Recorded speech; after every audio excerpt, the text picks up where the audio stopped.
Hi everyone, I am Saumya from stock से। चलो बिना किसी देरी से स्टार्ट करते हैं आज का पहला न्यूज। यूएस ट्रेड रिप्रेजेंटेटिव ने बताया है कि उनके इंडिया के ट्रेड मिनिस्टर के साथ डेली कम्युनिकेशन हो रहा है। इससे दोनों कंट्रीज के बीच स्ट्रॉन्ग बिलैटरल ट्रेड एंगेजमेंट दिख रहा है। उन्होंने ये भी कहा है कि अगले हफ्ते ओईसीडी मीटिंग के दौरान उनका मलेशिया, वियतनाम, यूरोपियन यूनियन से ट्रेड ऑफिशियल के साथ इंपॉर्टेंट डिस्कशन होने वाला है। इन मीटिंग का एम ये है कि ग्लोबल ट्रेड रिलेशन को और ज्यादा स्ट्रांग बनाना और कॉमन इकोनॉमी इश्यू को एड्रेस करना। इसी के साथ अगर हम नेक्स्ट न्यूज के बारे में बात करें तो ट्रम्प ने स्टील इंपोर्ट्स पर 25% टैरिफ बढ़ाने का प्लान अनाउंस किया है। ये मूव डोमेस्टिक स्टील मैन्युफैक्चरर को प्रोटेक्ट करने के लिए लिया गया है। ट्रम्प कहते हैं कि इससे अमेरिकन इंडस्ट्री को सपोर्ट मिलेगा और अनफेयर ट्रेड प्रैक्टिसेस से भी फाइट करना इजी होगा। इस डिसीजन से ग्लोबल ट्रेड पर भी इफेक्ट पड़ सकता है, स्पेशली उन कंट्रीज पर जो यूएस को स्टील एक्सपोर्ट करते हैं। इसी के साथ अगर हम नेक्स्ट न्यूज के बारे में बात करें तो इंडिया में 30 मई तक एक्टिव कोविड-19 केसेस की संख्या 2700 तक पहुंच गया है और 24 घंटे में 511 केसेस रिपोर्ट हुआ है।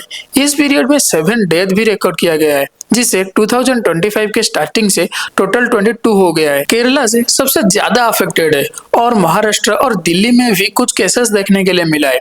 रिकवरीज भी इंप्रूव हो रहे हैं। 255 पेशेंट डिस्चार्ज या फिर माइग्रेट हुए हैं। इसी के साथ अगर हम नेक्स्ट न्यूज के बारे में बात करें तो आरबीआई के लेटेस्ट डेट के according overall bank lending growth 18 अप्रैल 2025 तक 11.2% तक आया है, जबकि पिछले साल ये 15.3% था। यह डाटा दिखाता है कि लेंडिंग अक्रॉस सेक्टर में स्लो हो रहा है, लेकिन दो प्रायोरिटी सेक्टर में जबरदस्त ग्रोथ भी देखने के लिए मिला है। ज्वेलरी के अगेंस्ट लोन्स 120% तक बढ़ गया है और रिन्यूएबल एनर्जी सेक्टर में 110% का ग्रोथ भी देखने के लिए मिला है। इसी के साथ अगर हम नेक्स्ट न्यूज के बारे में बात करें तो यूएस के सुप्रीम कोर्ट ने ट्रम्प एडमिनिस्ट्रेशन को अभी के लिए एक बाइडेन एरा ह्यूमैनिटेरियन प्रोग्राम को खत्म करने के लिए परमिशन दिया है। इस प्रोग्राम से 5 लाख से भी ज्यादा इमिग्रेंट्स को टेम्पररी रेसिडेंस मिल रहा था उन कंट्रीज से जो वार या पॉलिटिकल क्राइसिस फेस कर रहे थे। कोर्ट के डिसीजन से इमिग्रेशन पॉलिसी में एक मेजर चेंजेस आता दिख रहा है। ये रूलिंग टेम्पररी है, लेकिन इससे इलीगल और पॉलिटिकल डेब्ट को भी फिर से हाईलाइट किया जा सकता है।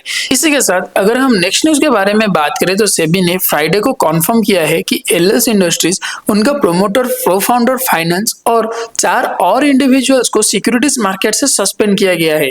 यह एक्शन उनके अगेंस्ट चल रहा इन्वेस्टिगेशन के चलते लिया गया है, जो फ्रॉडुलेंट प्रैक्टिसेस को और स्टॉक प्राइसेस को मैनिपुलेशन की एलिगेशन पर बेस्ड है। सभी का कहना यह है कि यह स्टेप इन्वेस्टर प्रोटेक्शन और मार्केट इंटीग्रिटी के लिए बहुत जरूरी है। तो ओवरऑल ये था आज का न्यूज अपडेट। अगर आपको हमारी वीडियो अच्छा लगा हो या फिर कुछ भी इंफॉर्मेटिव लगा हो तो आप हमें लाइक करें, शेयर करें और सब्सक्राइब करना मत भूलें। तब तक के लिए हम रहते हैं और मिलते हैं एक नए एपिसोड के साथ।